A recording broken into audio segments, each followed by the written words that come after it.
নলবাৰীবাসীয়ে যি মৰম আদৰ চেনেহ আৰু আশীৰ্বাদ দিছে আমি বিলাসিতা অসমৰ তৰফৰ পৰা প্ৰত্যেকজন আমাৰ শুভাকাংক্ষীক ইয়াৰ পৰা আমি তেওঁলোকৰ শ্ৰীচৰণত প্ৰণিপাত জনাইছোঁ তেওঁলোকে দিয়া সাহসৰ কাৰণে ধন্যবাদ জ্ঞাপন কৰিছোঁ ইতিমধ্যে আপোনালোকে গম পাইছে যে অসমীয়া জাতিটো একত্ৰিত হোৱাৰ ক্ষেত্ৰত বিলাসিতা অসমে শদিয়াৰ পৰা ধুবুৰীলৈকে এটা ৰূপৰেখা তৈয়াৰ কৰিছে যাৰ ফলশ্ৰুতিত বৰ্তমান সময়ত আমি অসমীয়াই প্ৰাণ পাই উঠিবৰ কাৰণে ৰাজহাডাল থিয় কৰি ৰাখিবৰ কাৰণে বৰ্তমান আমি সাহস আৰু উদ্দীপনা পাইছোঁ আপোনালোকে দেখিছে যে বিগত দিনৰ পৰা এছাম বহিৰাগত দুষ্কৃতিকাৰীয়ে অসমৰ আৱেগ অসমীয়াৰ প্ৰভুত্ব আৰু অসমীয়া জাতিটোক ভাঙি নিঃশেষ কৰাৰ কুচক্ৰান্ত আৰু পৰিকল্পনা কৰিছে গতিকে বিলাসিতা অসমে এনেকুৱা ধৰণৰ অপশক্তি কেতিয়াও কোনো কাৰণত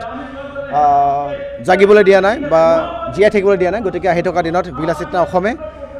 সমূহ নলবাৰীবাসী বা সমূহ অসমবাসীক লগত লৈ এই জাতীয় জীৱনৰ যিখন যুদ্ধ সক্ৰিয়তা আৰু ঐতিহ্যক ধৰি ৰাখিবৰ কাৰণে চেষ্টা কৰি যাব একদম দৃষ্টান্তমূলক শাস্তি দিব লাগে খাব ভাৰতত খাব অসমত আৰু পাকিস্তানৰ জয়গান গাব এই একদম সাংঘাতিকো এটা ৰাষ্ট্ৰদ্ৰোহৰ ৰাষ্ট্ৰবিৰোধী একো মন্তব্য তেনেকুৱা পোকবিলাকক অসম তথা ভাৰতৰ পৰা দলিয়াই পিনে পাকিস্তানত পেলাই দিব লাগে নহ'লে মানে শেষ সিদ্ধান্ত দিলেও আমি ইয়াত বিলাসিতা অসমৰ তৰফৰ পৰা ক'বলগীয়া একো নাই চাওক আমি যদিও জাতীয়তাবাদ কৰিছোঁ কিন্তু ভাৰতখন আমাৰ বহুত সোমাই আছে আমি ভাৰতৰ একো নাগৰিক গতিকে ভাৰত বিৰোধী যিকোনো ধৰণৰ মন্তব্য দিব বিলাসিতা অসমো মই যোৱাকালি মই ইতিমধ্যে কৈছোঁৱে যে এনেকুৱাকৈ পাকিস্তানক ছাপোৰ্ট কৰি বা ভাৰত বিৰোধী মন্তব্য দিয়া যিকোনো মানুহক পালে ৰামচৰি কাণফালি দিয়া হ'ব অখিল গগৈ মই নিউজটো খুব আপুনি কোৱা ধৰণে মই চোৱা হোৱা নাই কাৰণ ব্যস্ততা থকা সাংগঠনিক দিশত আৰু যদি কিবা কাৰণে অখিল গগৈ ডাঙৰীয়াই তেনেকুৱা যদি মন্তব্য দিছে তেখেতে তেনেকুৱা মন্তব্য উঠাই লোৱাটো প্ৰয়োজন আছে এজন জনপ্ৰতিনিধি হিচাপে সৈনিক সমাৰোহ আজি প্ৰথম সৈনিক সমাৰোহ আজি বিলাসী থানা আমাৰ নলবাৰী জিলা সমিতিৰ পৰা আমি আয়োজিত কৰিছোঁ আজি আমি সৈনিক সমাৰোহৰ যোগেদি আমি ৰাইজক জনাব বিচাৰিছোঁ নলবাৰীবাসীক জনাব বিচাৰিছোঁ আমি অসমীয়াৰ স্বাভিমানৰ ক্ষেত্ৰত আমি অসমীয়াৰ ভাষা স্বাৰ্থৰ ক্ষেত্ৰত আমি সদায় যুঁজি যাম আৰু এই সংগ্ৰাম সদায় অব্যাহত থাকিব আমাৰ বিলাসী থানা সমিতিৰ পৰা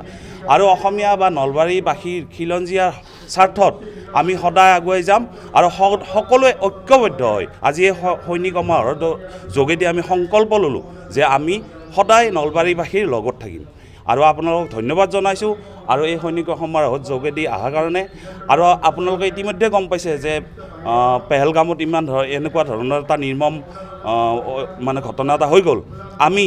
বিলাসী থানা নলবাৰী জিলা সমিতিৰ ফালৰ পৰা সেই যিসকলে এনেকুৱা ধৰণৰ নিৰ্মম হত্যাকাণ্ড কৰিলে তেখেতসকলক পাকিস্তানক আমি চূড়ান্তভাৱে গৰিহণা দিছোঁ আৰু যিসকলে পাকিস্তানৰ হৈ তেওঁলোকে ভাৰতত থাকি তেওঁলোকে আমাৰ মন্তব্য কৰে পাকিস্তানৰ হৈ তেওঁলোকক আমি দেশদ্ৰোহী বুলি আখ্যা দিছোঁ আজি নলবাৰীত আপোনালোকে দেখিছে খুব সুন্দৰকৈ সৈনিক সমাৰোহ কাৰ্যসূচী অনুষ্ঠিত কৰিছে বিলাসী থানা অসমে সদায় ঐতিহ্যৰ স্বকীয়তা ৰক্ষা এখন ধাৰাবাহিক যুঁজ সদায় চলাই আহিছে জাতীয় জীৱনলৈ যেতিয়াই প্ৰত্যাহ্বান আহিছে ভাষা কৃষ্টি সংস্কৃতিলৈ যেতিয়াই অশনি সংকেত নামি আহিছে তেতিয়াই আপোচবিন এটা সত্তা বিলাসী থানা সদায় সন্মুখৰ পৰা জাতিটোক সদায় নেতৃত্ব প্ৰদান কৰিছে আৰু বিগত সময়ত কিছু ক্ষেত্ৰত আপোনালোকে দেখিছে যে বিভিন্ন ক্ষেত্ৰত বিজতৰীয়া উপাদানবিলাক আহি অসমৰ সমাজ জীৱনক অস্থিৰ আৰু আসন্ন কৰি তুলিছে তাৰ বিৰুদ্ধেও জাতিটোক সজাগ সচেতন কৰিব লাগিব এটা প্ৰবল জনমত আমি তৈয়াৰ কৰিব পাৰিব লাগিব আৰু আমি সদায় কওঁ যে আহিবলগীয়া সময়ত খিলঞ্জীৰ আধিপত্য প্ৰভুত্ববাদ প্ৰতিষ্ঠা কৰাৰ আমি কথা কৈ আহিছোঁ যে ভৱিষ্যতলৈকে ৰাজনৈতিক ক্ষেত্ৰখনত যাতে এটা নিৰ্ণায়ক ভূমিকা আমি লৈ থাকিব পাৰোঁ তাৰ পৰিৱেশ আৰু পৃষ্ঠভূমি ৰচনা কৰিবৰ কাৰণে বিলাসী থানাই কাম কৰিছে নলবাৰীতো আহিছে ইয়াত যুৱকসকল ঐক্যবদ্ধ হৈছে আৰু ভৱিষ্যতলৈকে যিসকলে অসমীয়া সত্তাটোক বিচ্ছিন্ন কৰিবৰ কাৰণে বহুদা বিভক্ত কৰিবৰ কাৰণে আৰু আমাক দুৰ্বল কৰিবৰ কাৰণে যিটো প্ৰতিক্ৰিয়াশীল চক্ৰ অহৰ্নিশে ষড়যন্ত্ৰত লিপ্ত হৈছে তেওঁলোকৰ বিৰুদ্ধে এখন যাতে প্ৰবল আমি সংগ্ৰাম গঢ়ি তুলিব পাৰোঁ তাৰ কাৰণে প্ৰবল জনমতৰ যিটো সজাগ সচেতন কৰাৰ গধুৰ দায়িত্ব আহিবলগীয়া সময়ত নলবাৰী জিলাৰ বিলাসী থানা অসমে সেই দায়িত্ব নিষ্ঠাৰ সততাৰে পালন কৰি যাব আৰু সদায় আমি এটা কথাই কওঁ যে যিটো আগ্ৰাসী শক্তিয়ে আমাৰ ইয়াতে আমাক দ্বিতীয় তৃতীয় চতুৰ্থ শ্ৰেণীৰ নাগৰিক কৰাৰ যিটো উপক্ৰম কৰিছে গতিকে তাৰ বিৰুদ্ধে এটা শক্তিশালী প্ৰচণ্ড মানসিকতাৰে যাতে আমি অগ্ৰসৰ হ'ব পাৰোঁ মানুহৰ মাজত যিটো হেৰুৱা আত্মবিশ্বাস সাহস আৰু প্ৰত্যয় যাতে আমি জন্মাব পাৰোঁ তাৰ কাৰণে এখন খুব শক্তিশালী সংগ্ৰাম আৰম্ভ কৰা আজি সংকল্প ইয়াত লোৱা হ'ব আৰু আৰম্ভণিতে ইয়াত নলবাৰী জিলাক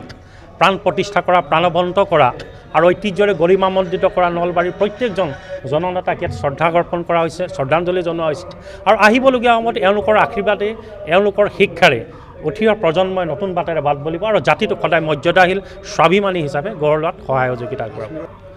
এই গোটেই ঘটনাটো অনাকাংক্ষিত ঘটনা আৰু ইয়াৰ পৰা গোটেই সমগ্ৰ দেশবাসী ইতিমধ্যে ম্ৰিয়মান হৈ আছে আৰু আপোনালোকে এইকেইদিন ছ'চিয়েল মিডিয়াই হওক বা বিভিন্ন ক্ষেত্ৰত দেখিছে যে দেশে এটা সদায় এটা প্ৰতিশোধৰ যিটো দাবানল অন্তৰৰ কোনোবাখিনিত পুহি ৰাখিছে আৰু সেইকাৰণে আমি বীৰ লাচিত থানাৰ মঞ্চৰ ফালৰ পৰা আজিৰ এই তাৰিখৰ ইয়াৰ পৰাই আমি এটা আহ্বান জনাব বিচাৰিছোঁ চৰকাৰখনক যাতে ভাৰত চৰকাৰে এটা খুব শক্তিশালী ভূমিকা গ্ৰহণ কৰিব লাগে সন্ত্ৰাসবাদৰ বিৰুদ্ধে এটা উচিত প্ৰত্যুত্তৰ দিব লাগে যাতে আহিবলগীয়া সময়ত এনেকুৱা ধৰণৰ ঘটনা পুনৰাবৃত্তি নহয় তাৰ কাৰণে খুব শক্তিশালী দৃঢ় আৰু ভৱিষ্যতলৈকে যে শিক্ষাহকে এটা পদক্ষেপ তেওঁলোকে গ্ৰহণ কৰে তাৰ কাৰণে আমি আহ্বান জনাইছোঁ যিকোনো খবৰৰ বাবে যোগাযোগ কৰক 7099017330 লগতে 7099017110 নম্বৰত।